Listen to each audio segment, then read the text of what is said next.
I've seen Jack Canfield, I've seen Tony Robbins, and I'll tell you that Clay made a far greater impact on me than any of those other speakers, as great as they are and as great as they were at that time. Ladies and gentlemen, please put your hands together for America's self-proclaimed most humble man. It's Mr. Clay Clark! My name is Clay Clark, and today we are here to talk about thriving. You find a way because you're a honey badger, you're a real estate agent. You've been through a recession. My goal is to give you $100,000 of value, okay? But I want to ask you a question. Last night I was talking with your founder and CEO, and he asked this question. He says, what is the purpose of a business? Now his answer is there, but I want you to ask yourself, what is the purpose of your business? He said, to serve the needs of the business owner. Clay's awesome. You know, he's very entertaining, very energized, does some quirky, unique ways to sort of get engagement with the audience. So really pleased to have Clay do our keynote today. Who here has sold Cutco knives or Kirby vacuums? Or yes, Cutco knives. Round of applause for Cutco knives. Yeah, they cut through a shoe. They cut through a human. They can cut through anything, right? Right. And you probably, but the thing is, if you can sell anything, right? Now, folks, if you don't know Frizzell, he's from Hawaii, and he is my brother from the same mother. It's biologically very hard to understand. If you don't grow, this is what happens to us, okay? Frizzell, you ready? Yep. Okay. In my own town, if I had wings, I would fly. Let me contemplate. I glanced in the cut and see my whole beneath. 16 in the clip and he's feeling it, folks. He's feeling it. From Hawaii. Yes. Now they drop in and yell a bit late. They dog warranty on the regulate. Oh, now, folks, real quick here. Let's hear for Frizzell, folks. Marshall, can you kill that music? Boom. Let's hear for Frizzell. Yes. I'm asking you today, what if you could get 50% more done? How come 88% of millionaires are studying success and 2% of the general population is doing this? What's going on? Do you know these people? I know these people. They've got these cool little hats and they work at Starbucks and they're like, hey, bruh, what's up, bruh? Bro, you want a cappuccino, frappuccino, whatever, bro? This is what Lee says. Lee says the number one excuse people use for not getting done what needs to be done is I did not have time. When you're going, well, how many square feet do you have here? And how many bathrooms? And right, you're kind of going over their wish list. And then they keep taking phone calls. You ever been in that meeting? Just pay attention. This would take, right? So we have to make sure that we are being present. I think his intro said everything. It was awesome. It was the first I've ever seen anything like that. And I've been to a number of speeches and stuff like that, so keynotes, and it was fantastic. The most selfish thing you can do for yourself is to wow your clients. You actually hurt yourself when we just deliver. Does that make sense? In my attempt to over-deliver, Marshall, can you hit it? Everybody stand to your feet here. Stand to your feet. I'm gonna teach you one courtesy dance move. To the back, to the back, to the half step forward, half step back, around. There we go. Bring her up here, bring him up here, bring that person, bring him up here. Are you an electric slide expert? Of course. How have you gotten so good at this? A lot of weddings, a lot of daughters getting married, or what? All of the above. Okay, you want to help us do this thing real quick here? Here we go. Okay, yes. Here we go. You ready, sir? We're going to get this. Keep going. Yes. Okay. We have some gifts, and sir, I know you're not going to want any of these, but I want to make sure everybody knows what you didn't get for not participating. Clay's fantastic. I mean, the guy is hilarious, captivating, kept the room moving. I mean, I love the fact that he got everybody up and moving.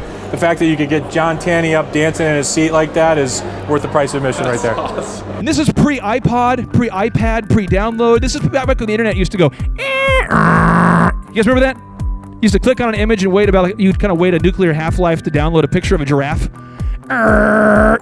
Steve Jobs says, remembering that I'll be dead soon is the most important tool that I've ever encountered to help me make the big choices in life.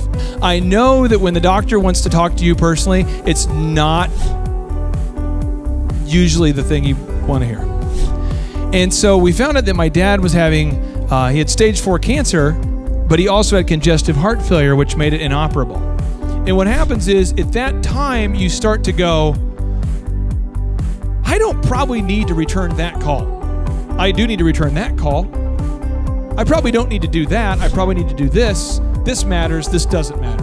And I'm encouraging you guys today to leave here with a sense of empowerment, knowing that this is your year. Some of it, not you guys, but other people. Inc. magazine talks about how people buy books and they read the first chapter. And then they put it on the shelf. And they impress their colleagues. Oh, I got good to great. What's it about? It's about people that want to be great, who are currently good. So I want you guys to just take a second, go ahead and look at 2 or 3 people next to you and tell them, this is our year. Go ahead and tell them, this is our year. What's awesome about today's talk is that this is the bottom of the speaking barrel. It only gets better from here. You guys are in the toilet of this conference right now. So I am excited for you guys. Give yourselves a round of applause. This is your year to thrive, EXP. Boom.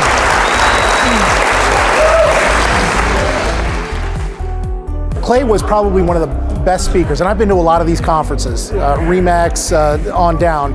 He's probably one of the best speakers that I've ever walked away with saying, those are things that I could really use in my business. And personally, how he exposed himself really touched me because I'd gone through a couple of things that he actually mentioned myself. Oh, I love Clay. Very funny. You never know, right? With a keynote speaker, you don't know, so you got to kind of open up. He's got a good sense of humor. I liked the video at the beginning. It started out perfect. I'm like, oh, great, another speaker that's been to 1 million corporations. I liked it. It was really well done. The guy's good. I really felt like I could connect with that because it was very genuine and believable and sincere. And I really appreciate the sincerity of it all. Well, what was so different about this is the sense of humor. They're really great sense of humor, very lively, very engaging and interesting. And a lot of presentations, you just kind of sit there and go, oh no. And his energy is just fantastic. We sat right up in the front row, so we got to feel his spirit. But he was great guy. That was an awesome presentation. It was very inspirational. I'm really, he really drove home the message of, taking control, making changes, having a purpose in your life and taking action. And once you take action, then everything is possible. When he was talking about his own personal tragedy, that really touches you and just brings tears to your eyes when you hear that. And it's kind of like you need to be down and really hear that and feel that, and then you are motivated enough to kind of like make that change and take that action. And for me, that personal aspect of his story was just amazing. A lot of energy, a lot of practical application. Not too much theory, just practical application. Clay Clark was phenomenal. I'll go to a lot of conferences every year, and the way he presented his things, we were in a different way, and they did fantastic. The biggest nugget I took about it, I keep hearing this, is about implementation. It's about action. You can learn everything you want, but you got to do something. He was awesome. He was so dynamic. He was great. I actually appreciate his points about the Net Promoter Score, to be honest, because it's something that we implement in our business. And so him kind of reiterating what we're doing in our business, giving a reason for it, I thought was great. I mean, he's a funny guy, and he likes to make fun of himself, and he's real. I don't think he holds anything back, so he's not afraid to maybe say something that others might be afraid of saying, and so I think he kind of stands out in that way. He's so humble, and you can tell, so I think just being real with people, and for me, his energy is just so amazing, really. And I felt like he was just talking to everybody. I mean, he was really good about making you feel like, he was talking to you. Because I'm a product of the 90s, I liked his, Notorious B.I.G. rap a little bit, but I get it, man. He's exactly right. I got a ton of buddies that are sitting around playing PlayStation every day, and they're not studying success. And I think that's the thing. Because to me, the one thing I really take away from that conversation is poverty is our baseline. Everybody knows poverty. You don't need to teach poverty. You need to teach success. And the fact that he said that was like music to my ears. So probably what I took away from it the most was the Net Promoter Score and the fact that your wow factor from what you provide to your clients really creates that score. And you really have to go the extra mile to bring people to that level of impression.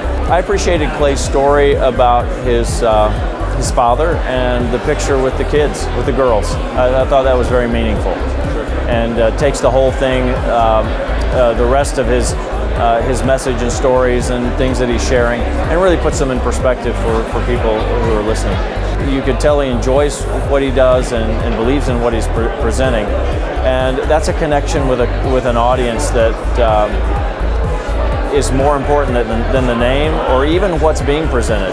It's real, it's transparent, and it's genuine. Maybe authentic is the best word.